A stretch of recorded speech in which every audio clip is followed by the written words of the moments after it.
eggshells. Nah, man. Now I'm we not all the have to gospel walk of on eggshells. eggshells because I'm just not the gospel of universalism. That's the difference. right. I reject the gospel of universalism. Yes, I do too. Yeah, you got to walk on eggshells. It's what you do that saves you, not what Christ did. I get you. No, not what we do. No, what we do. God has to draw us. God is the one that saves us. You really don't. Ephesians 2:8. We by grace we're saved through faith. Okay, that's how one gets saved. And then it says, and that not of ourselves, it is the gift of God, not of works, lest any man should boast. So it's not from our works. The other problem that you're having is, and like I said, you're holding that Calvinist, Augustinian, Arminian misunderstanding and all, is that we really cannot faith. Because you want to make us faithing. The problem is you want to make that a work. But the Bible is clear. Faith is not a work.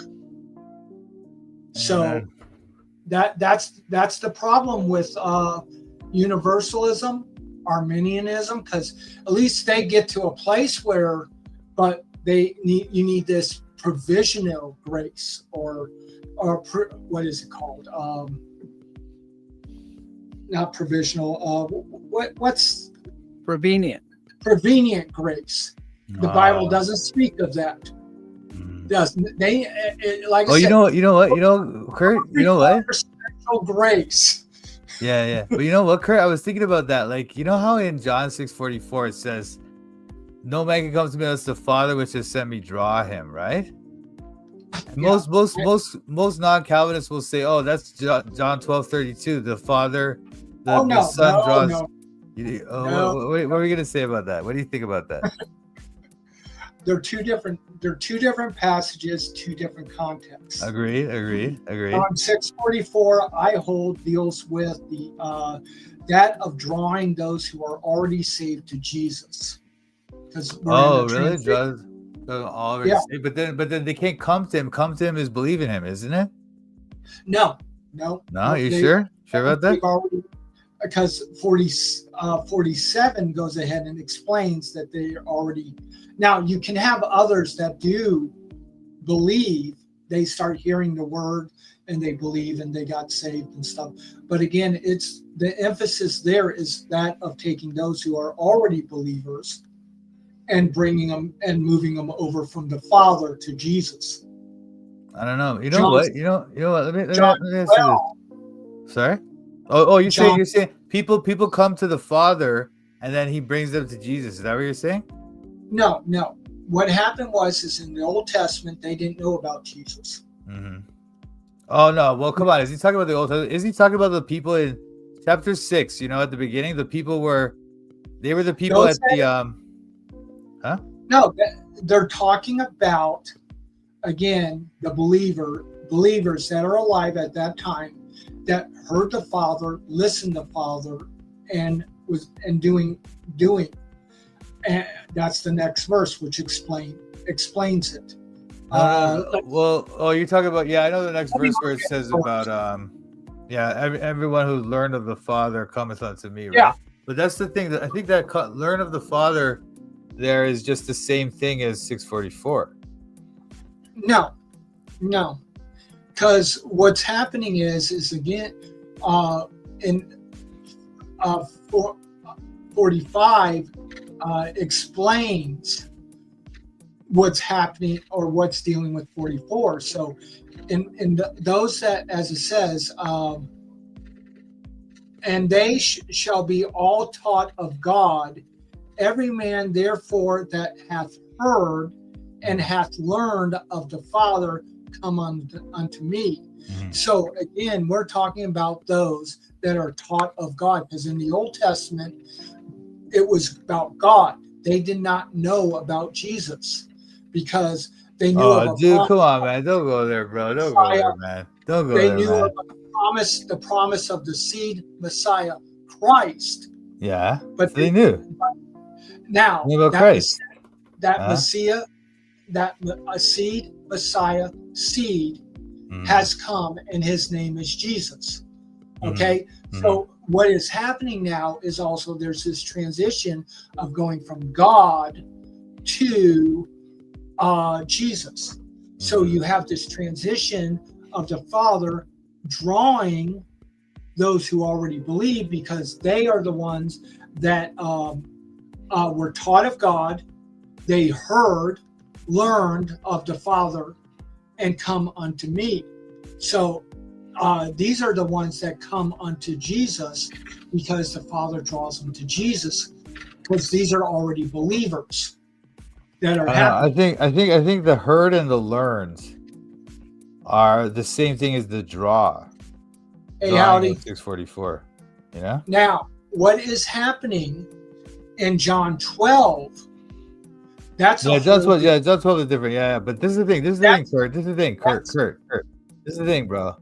Look at these people he's talking to. Look at who Jesus is talking to here.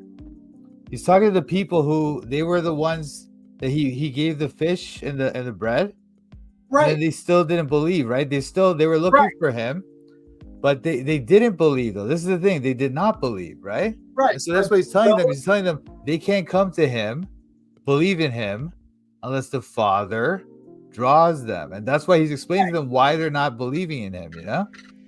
But the thing is, I'm telling you, bro, I've studied this thing out. Like in John, and right? so have I. I don't.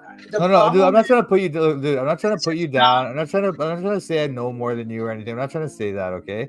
I'm just saying, think about this. I'm telling you, I think I have a better theory of this thing.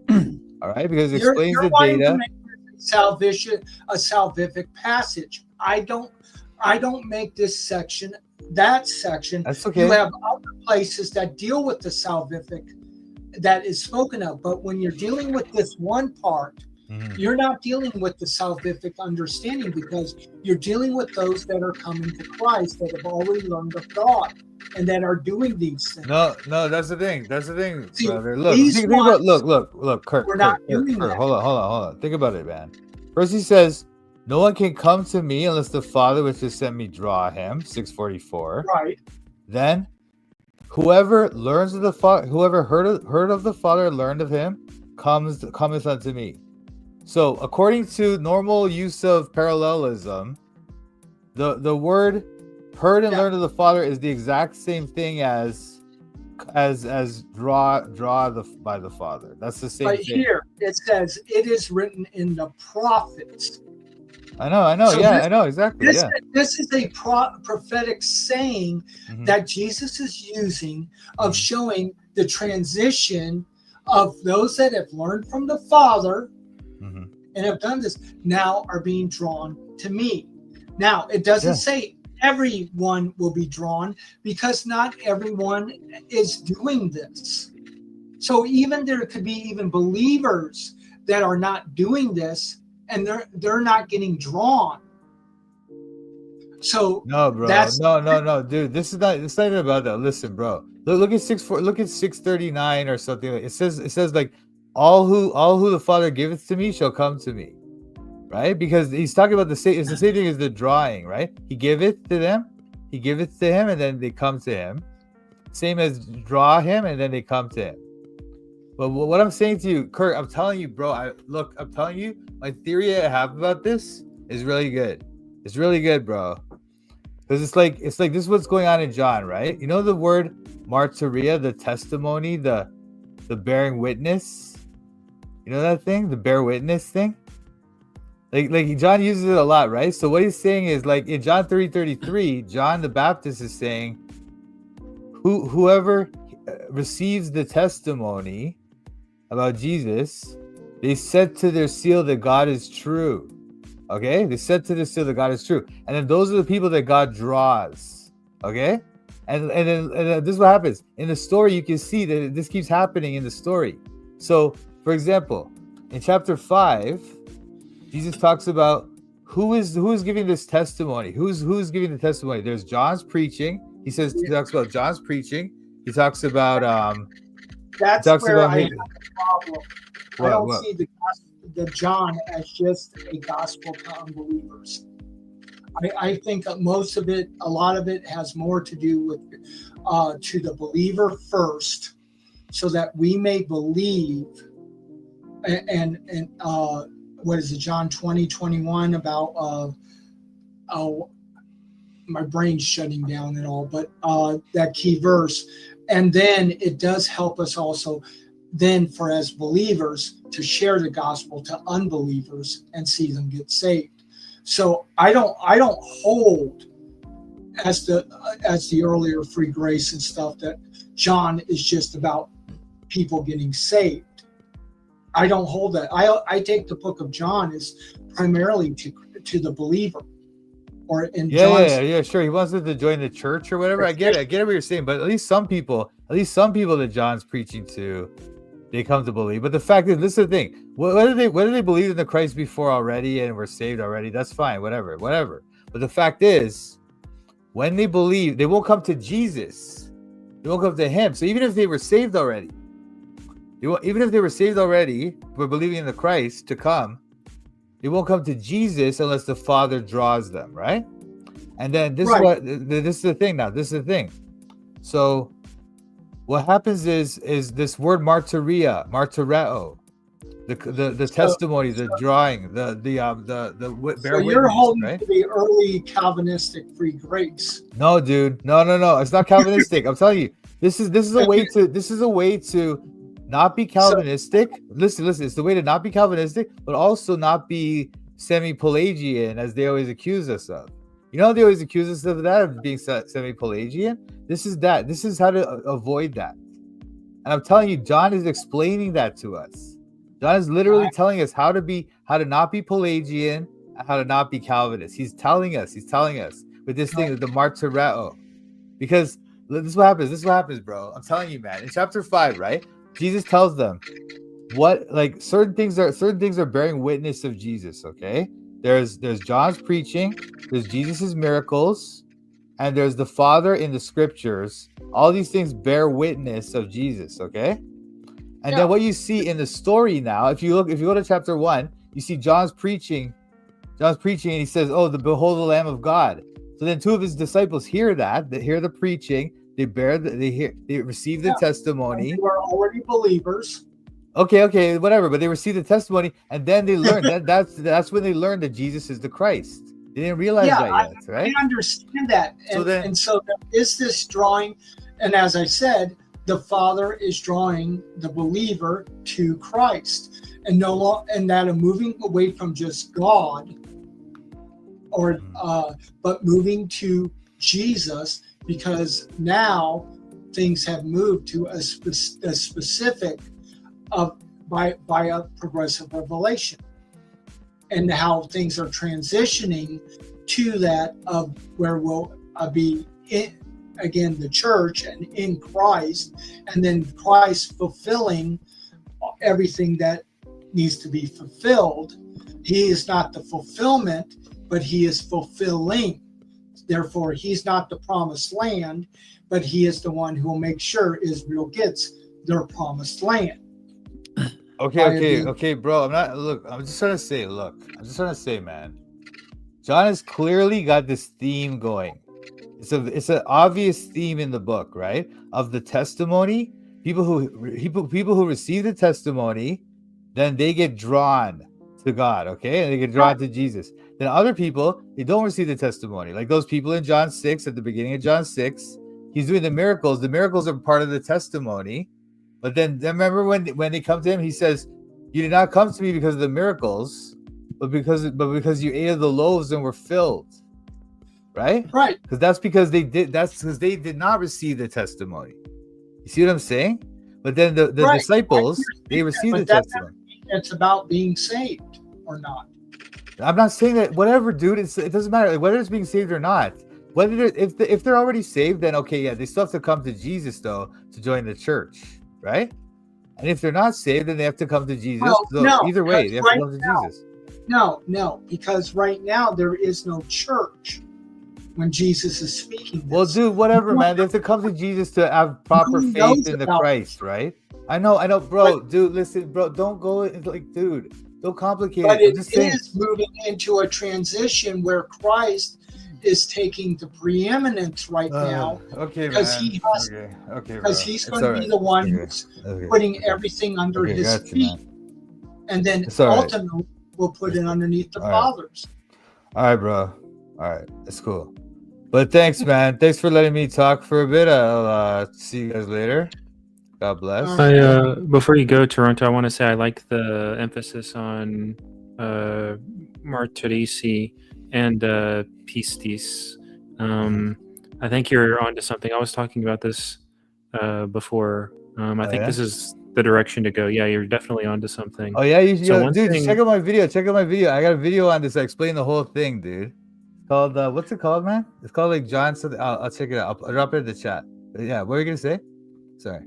So one thing a lot of people miss, this is why I actually don't like to translate pistis as belief, because really it's a belief, but a certain kind of belief. It's a belief formed on the basis of a relationship of trust with someone. Like, let's say, like you said, someone's a witness, someone gives testimony. And if you find their testimony veridical, that means that you trust their testimony.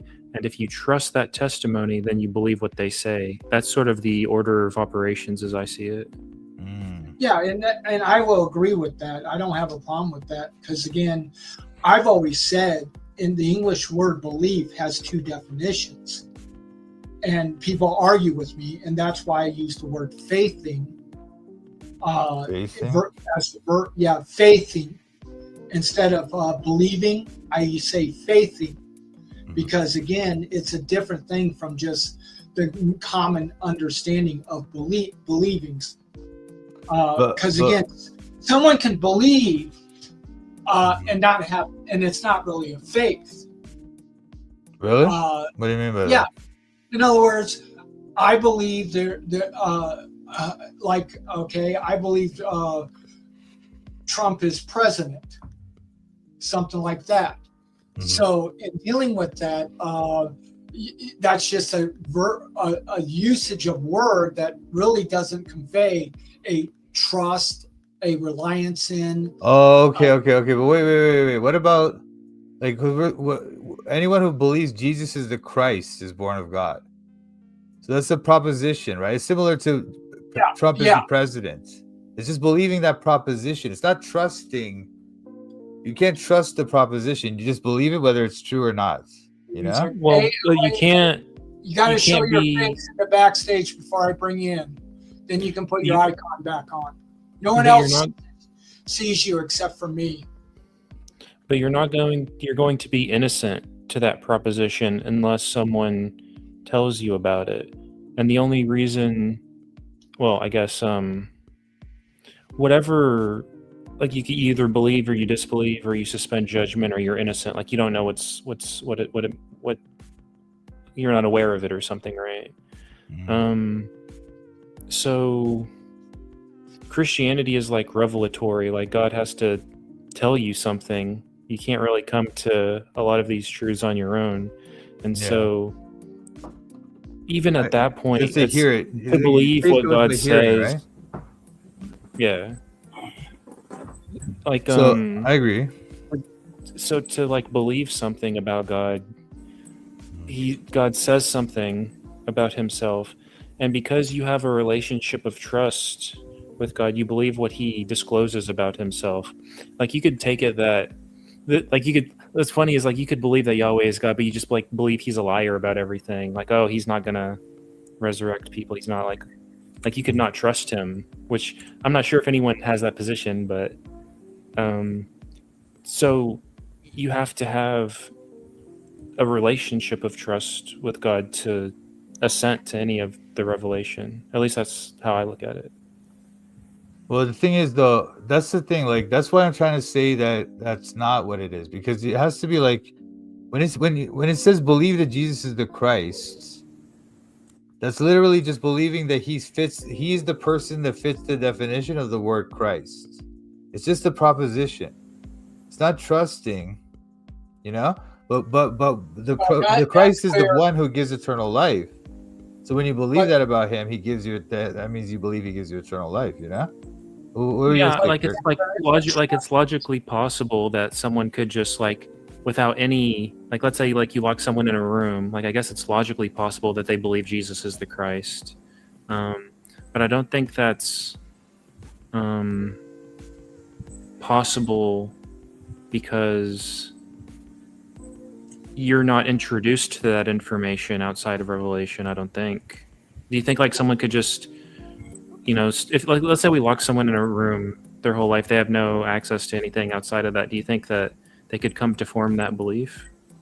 No, I don't think so. Probably because they'd have to hear it. They have to hear the gospel and then believe it, right? But the thing is, all I'm saying is that this language of trust is, I would say, a little bit confusing, because trust generally, when we say the word trust, we think of like you're assuming some kind of risk, right? Like I could believe that you'll give me back my money, but until I actually put the money in your hand and lend it to you, I haven't trusted you with it.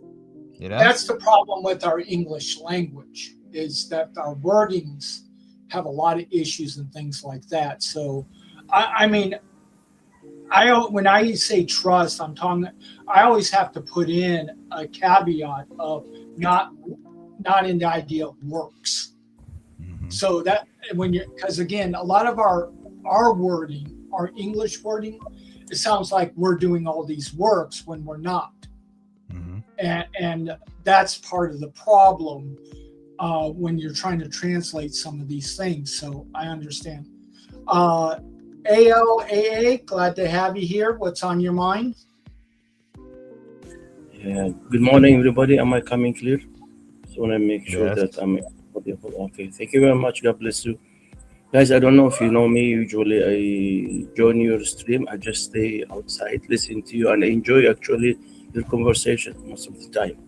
And I never bother anyone among you. I just listen to you. A couple of days ago, I think Miss Janet, her name was Miss Janet, the Filipina, with her husband, they were having a live stream about Sam Shimon. And I was listening. I did not join or anything. But I was surprised that all of a sudden she started mocking. I am a Muslim, alhamdulillah. She started mocking Allah and Prophet Muhammad because of Sam. So I said respectfully, please, you don't need to involve Islam or mock my religion. She insisted and she kept insulting Islam with her husband for no reason, saying that Sam Shimon is like Allah and like Muhammad. And she was totally against Sam. Mm-hmm. So I was a little bit disappointed with her. So with all the respect to you guys, I don't want to insult or disrespect anyone among you. I challenge her and her husband and her ministry for a discussion or open debate, Islam versus Christianity, to prove to her that she was wrong, she lied, and she has no right to mock Islam out of ignorance without no knowledge. Please. Islam, just to put in, Islam is not Christianity. Islam is nothing of Christianity. I never said Islam is Christianity. I said I want to discuss. He just wants respect that. Verse Christianity. We will talk about Islam and Christianity. Okay. We will put it both on the table with Janet. I didn't say Islam is Christianity. I said Islam verse. Just say one thing to Aladdin real quick. Number one, I never said anything about Muhammad, but I have no problem saying something. All right. And what do you expect? We're not Muslim. I'm sorry. Are you the husband? Are you the husband? Yes, I am. And I'm the owner of this channel. Okay, very good. You see, I watch you always, and I know that. And I never... that's fine. And no one's going to apologize for insulting your prophet. Speak, please. Can you let me speak, please? No, I'm not interested in letting you speak. Wow, dude, Layman, man. I'm not interested. Convinced this. You are afraid. Oh, you just put me off. I'm not interested in y'all. Dude, this guy, I don't know what y'all think it is. You should apologize to him, Layman. Layman just threw me off the show. Wow, dude. Wow, bro. Imagine that. He's trying to justify his wife insulting the Islamics. Like, I get it. Sometimes we say stuff, but like, look, now this guy's feeling hurt. If you're gonna ever convince this person to come to the faith, you have to try to like apologize or something, or try to make up, or try to like, Layman's being rude because Layman's a fool, dude. Layman's lost the plot. He's completely lost the plot, dude. completely, man. This guy's cooked. This guy's done.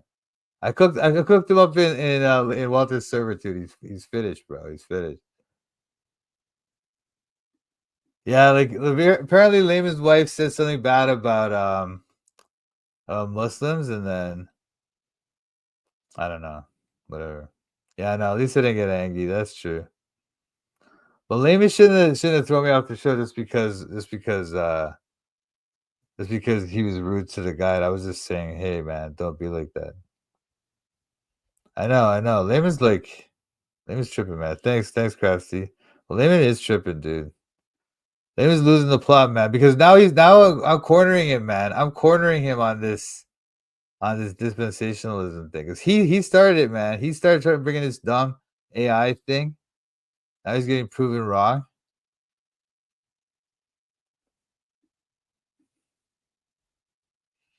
I know. I didn't do anything. I was just saying, Layman, just stop. Don't try to say, "Oh, I don't have to apologize to you. I don't apologize for insulting Mohammad." Like, dude, what are you trying to do? You trying to make this? The guy's being so polite. Yep. The guy's being polite. The guy's just trying to find out, man. The guy's just trying to be like, oh, he wants to have a debate. Layman's a debate guy, isn't he? What's the problem, Layman? Why can't you just debate the guy? Why are you trying to be like, Layman's gonna bully the guy now and kick him off the show and stuff? Wicked. Okay.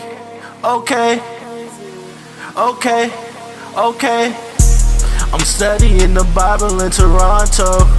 I'm studying the Bible in Toronto. I'm studying the Bible in Toronto. I'm studying the Bible in Toronto. Studying the Bible with Mike and Pat. These other YouTubers are just so trash. Hit the thumbs up if you want to support. Go follow Mike as he follows the Lord. I'm studying the Bible in Toronto. I'm studying the Bible in Toronto.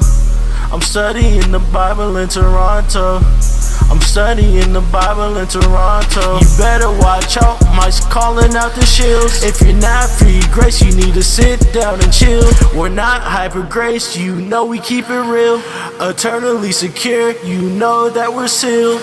We don't back low, we're not workspace heretics. Mike's not in it for the money, trying to get a lick. They out here selling their souls for a couple clicks. Becoming Freemasons so they can't just get rich.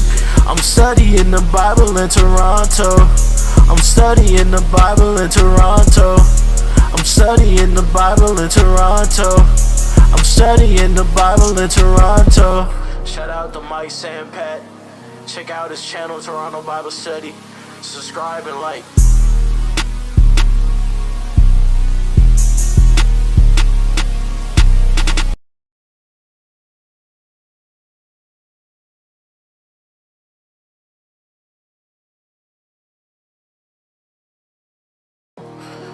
Okay.